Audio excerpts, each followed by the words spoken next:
Good afternoon and welcome to our session, 21st Century Gin.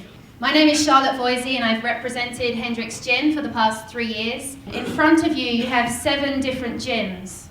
We're going to use those as an active example as we talk through the history of gin and discuss what is happening today in the category and how we can start to describe and talk about and perhaps even categorize different types of gins. Gin originated over in Holland as something that we know as Geneva or Geneva, and we're looking about the 1500s. Gin finds its home in London and wreaks a complete havoc for a number of decades back in the 1700s. We see this style of gin that we call Old Tom, and we have some Old Tom gin here for you to try this afternoon. Then slowly but surely, as distillation techniques improve and craftsmanship improves, we see that gin styles get a little bit drier, and this is where we see this classic style of London Dry kind of coming out. And it wasn't really until recent years that anything else happened to take the gin category forward. Things are definitely changing. Gin seems to be the #1 base spirit preference of the tastemaker bartender today. It's only natural that we turn to gin to make these classic cocktails or variations on the classic. You get a lot of bang for your buck with gin. So I think we're seeing a lot of people, as we did during the gin craze, where gin was made by thousands and thousands of small people. It then went to a fair amount of big companies, and now we're going back to a fair amount, a lot of very small companies who are mortgaging their house, selling their kids to launch a new brand of gin, as that table shows. How do we take these new flavor profiles and kind of slot them into the old recipes that are now being researched and loved by bartenders? I think in the last 10 years, during the Renaissance of bartending, we probably invented far more cocktails than they invented in the entire 70 years of the golden age for the bartender, from 1860, etc. And I think if you're going to choose a classic gin recipe, then choose a more classically styled gin. I love the classic Hemingway daiquiri or the Papa Doble, which is generally rum, maraschino liqueur, freshly squeezed limes, and grapefruit. Generally a little simple for today's palate. I just swapped out Aviation Gin for the rum, and you have the Hemingway Gimlet or the Flying Hemingway. With the Martinez cocktail, which is something that, there's plenty of debate as far as how everyone interprets it. There's a million different recipes out there now, and it's kind of every bartender's fun little thing.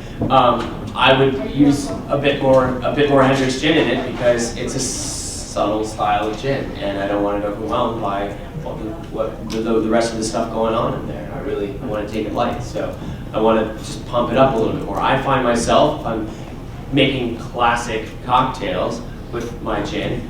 I tend to use a bit more gin. I tend to use a bit more Hendrick's in there. So. Cool. With all these new gins that we have, and we're very pleased to have them, what do we call them? Having this categorical style protects gin.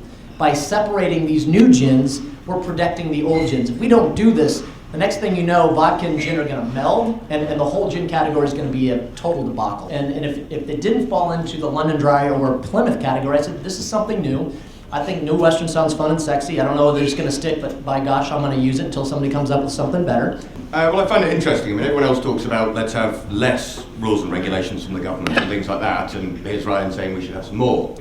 Well, is this still gin? And we can start to separate it and categorize it and things like that, but who makes those decisions?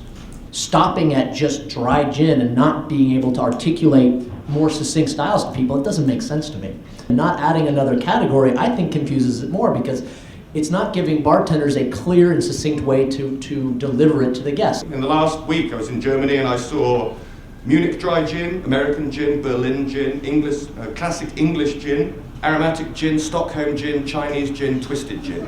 And if we start to make gins that don't taste like gin to get people into gin, we're sort of not doing the right thing, are we? If there is a category evolving, I think we ought to be very confident and kind of agree, certainly as distillers and representatives of distillers and ambassadors, it's part of our job. So if something develops, we need to be behind it rather than just sort of like, oh, it's now this. So the public needs categorical representation for things they buy. It's much easier. You go to a Chinese restaurant to get sesame beef, not a pizza place. You need categorical representation to get the product that you want. The most important thing is that the people that buy this stuff across the bar You know, they might not have the benefit of being tended by a fantastic bartender who really understands their stuff. And so we've got to make it as clear as possible to them, and adding new categories, taking new categories away, changing things around from just the point of gin even, makes it more confusing. I think we all agree that things are changing and we have a responsibility to somehow manage this change and keep education and communication up. I think we all agree on that thing.